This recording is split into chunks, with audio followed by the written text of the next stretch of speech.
పవన్ కళ్యాణ్ ఏం చెప్పబోతున్నారు ఈ దఫా వాళ్ళకి సంబంధించి, అంటే వాళ్ళ కార్యకర్తలు వాళ్ళ అభిమానుల్ని మోటివేట్ చేయడం, వాళ్ళని సైకలాజికల్గా ప్రిపేర్ చేయడానికి ఆయన ఆవిర్భావ దినోత్సవం ఘనంగా జరిపిన ప్రతిసారి కూడా అట్లాంటిదే చేసుకొచ్చారు.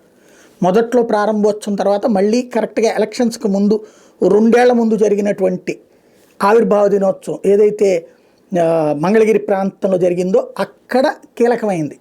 ఆయన వాళ్ళ కార్యకర్తలను కన్విన్స్ చేసినటువంటి సందర్భం ఏంటది? అప్పట్లో 2014 అప్పుడేమో మనం తెలుగుదేశం బీజేపీలతో కలిసి వెళ్దాం అంటూ ప్రిపేర్ చేశారు.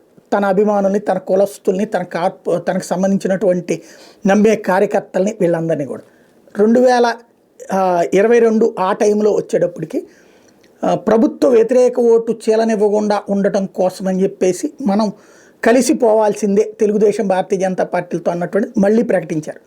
2018లో తెలుగుదేశం నుంచి బయటకు వచ్చినప్పుడు ఆ స్థాయి ఘనమైన ఆవిర్భావ దినోత్సవం జరపల.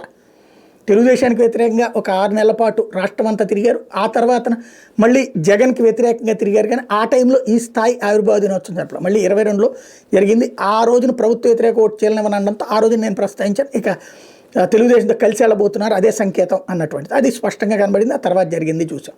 అయితే మళ్ళీ ఇప్పుడు ఒకటి జనసేన తెలుగుదేశం కార్యకర్తల మధ్యన వస్తున్నటువంటి గ్రౌండ్ లెవెల్ గ్యాప్స్ని పట్టించుకోకూడదు అన్నటువంటి దాంతోపాటు వాళ్ళు సర్దుకుపోయే విధంగా మోటివేట్ చేయబోతున్నారు. నెంబర్ 1 ఇది ప్రధానంగా వినబడుతున్నటువంటి మాట.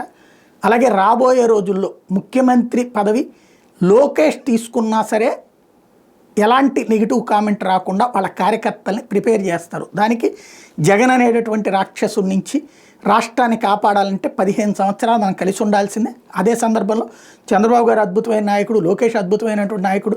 అందరం కలిసి వెళ్ళడం ద్వారా విధ్వంసం నుంచి రాష్ట్రాన్ని కాపాడేటటువంటి గురుతర బాధ్యత నేను భుజం మీద ఎత్తుకున్నాను. కాబట్టి మీరందరూ నాకు అండగా నిలబడబట్టినే 21 సాధించాం, రేపు భవిష్యత్తులో కూడా మనం సాధించబోతున్నాం అనేటటువంటి విధంగా మోటివేట్ చేసేటటువంటి అవకాశం కనిపిస్తుంది.